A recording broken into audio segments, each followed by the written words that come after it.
12월 1일 수요일 새벽 묵상 시간입니다. 하나님이 주신 이 귀한 하루를 하나님의 말씀으로 시작하겠습니다. 먼저 사도신경으로 우리의 신앙을 고백하겠습니다. 나는 전능하신 아버지 하나님, 천지의 창조주를 믿습니다. 나는 그의 유일하신 아들, 우리 주 예수 그리스도를 믿습니다. 그는 성령으로 잉태되어 동정녀 마리아에게서 나시고 본디오 빌라도에게 고난을 받아 십자가에 못 박혀 죽으시고 장사된 지 사흘 만에 죽은 자 가운데서 다시 살아나셨으며 하늘에 오르시어 전능하신 아버지 하나님 우편에 앉아 계시다가 거기로부터 살아있는 자와 죽은 자를 심판하러 오십니다. 나는 성령을 믿으며 거룩한 공교회와 성도의 교제와 죄를 용서받는 것과 몸의 부활과 영생을 믿습니다. 아멘. 로마서 1장 16절에서 17절. 나는 복음을 부끄러워하지 않습니다. 이 복음은 유대 사람을 비롯하여 그리스 사람에게 이르기까지 모든 믿는 사람을 구원하는 하나님의 능력입니다. 하나님의 의가 복음 속에 나타났습니다. 이 일은 오로지 믿음에 근거하여 일어납니다. 이것은 성경에 기록된 바 의인은 믿음으로 살 것이다 한 것과 같습니다. 아멘. 오늘 읽을 말씀은 사도행전 20장 1절에서 6절, 로마서 1장에서 3장까지의 말씀입니다. 오늘은 그중에 로마서 1장 16절, 17절 말씀을 묵상해 보겠습니다. 로마서 전체가 하나님의 의를 설명합니다.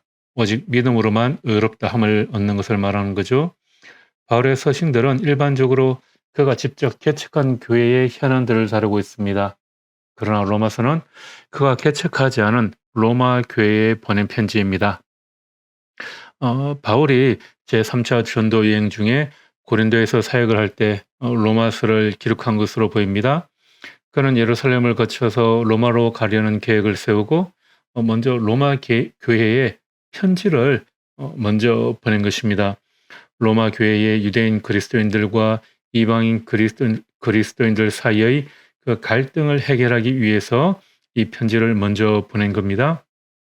아마도 2차 전도 여행을 하며 그가 고린도에 함께 사역한 브리스길라와 아굴라를 통해 로마 교회의 상황을 더 자세히 알게 되었을 것입니다. 그래서 그 소식을 듣고 로마로 가고자 했던 그 바울이 먼저 편지로 그들에게 문안을 하는 거죠.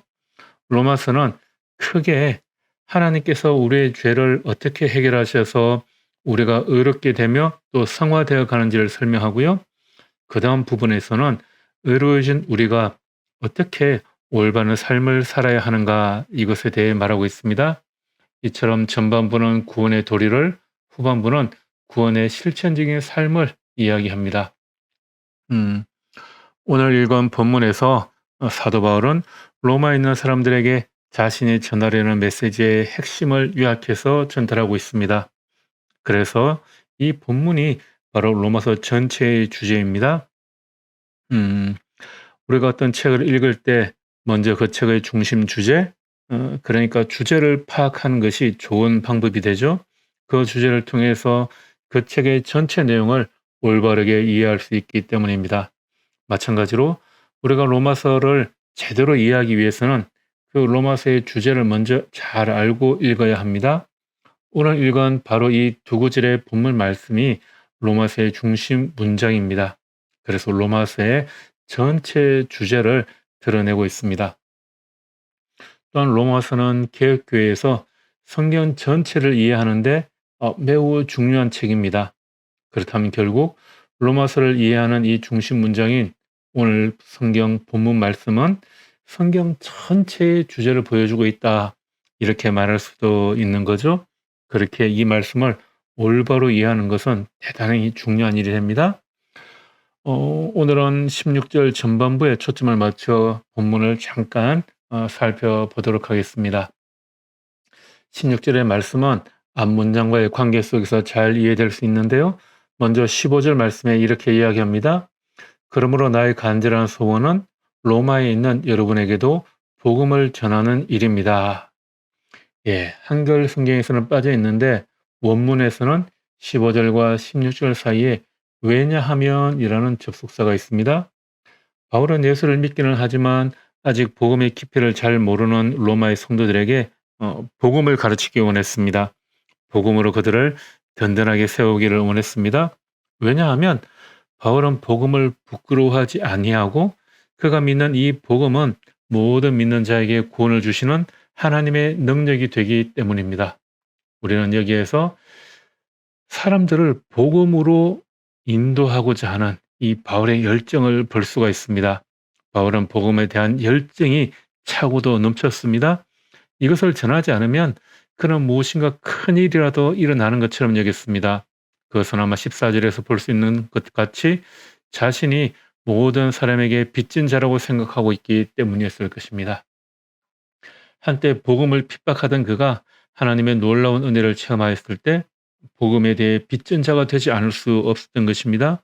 그것은 우리 모두 마찬가지입니다. 우리가 하나님의 사랑을 경험하였다면 복음에 대해 빚진 자가 되지 않을 수 없다는 것이죠.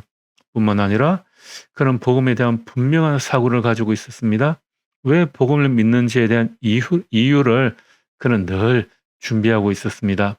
그는 자신이 깨달은 복음의 깊이를 전달할 충분한 준비를 하고 있었습니다.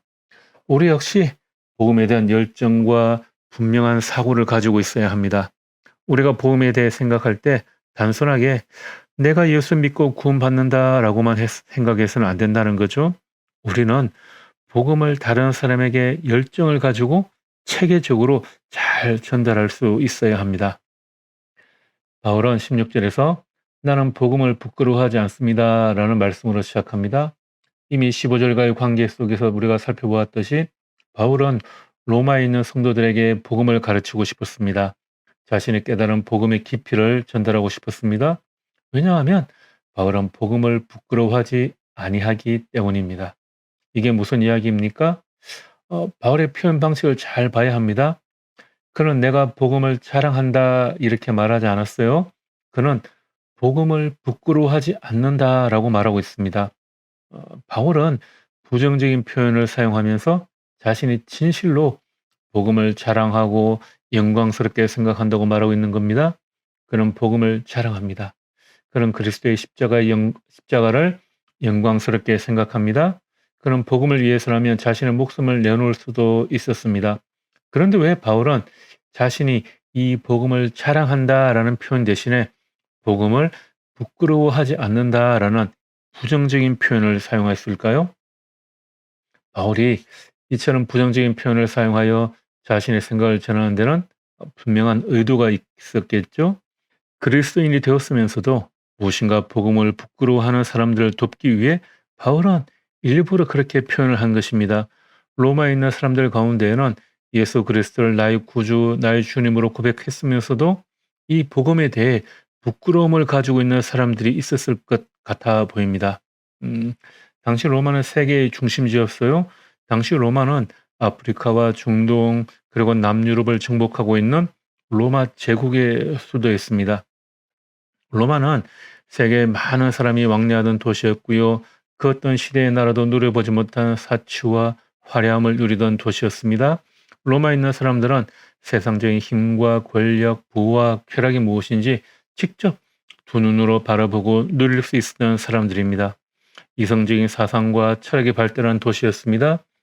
위대한 제국의 수도이자 가장 큰 권력을 가진 황제가 있던 이 도시에 살면서 복음을 받아들인 그리스도인들이 이 복음에 대해 부끄러워했을 것이다. 그런 추측을 해볼 수 있는 겁니다. 마찬가지로 오늘날 우리가 사는 이 세상도 과거 그 어느 시기보다 물질적인 풍요와 사치를 누리고 있습니다. 이러한 오늘날의 상황은 우리로 하여금 복음을 부끄럽게 하도록 하는 시험에 빠질 수 있게 한다는 거죠. 여러분은 복음을 부끄러워하지 않으십니까? 내가 그리스도인이라는 사실에 대해 부끄럽게 여긴 적은 없습니까? 믿지 않는 다른 사람들 앞에서 내가 그리스도인이라고 말하는 것이 왠지 부끄럽게 느껴질 때가 있지는 않았습니까? 바울은 그런 사람들에게 내가 복음을 부끄러워하지 않는다 이렇게 말하고 있는 거죠. 친하게 지내던 어느 목사님의 이야기인데요. 일반 대학을 다니면서 신대원을 준비하던 시절에 그는 학교 도서관에서 성경을 꺼내 시험 준비를 하는 것이 왠지 부끄럽게 느껴진 적이 있다고 합니다. 그가 다니던 대학의 도서관은 칸막이가 없었다고 그래요. 그래서 자기 주변에서 공부하는 사람이 무엇을 공부하는지 모두 알 수가 있었던 것입니다.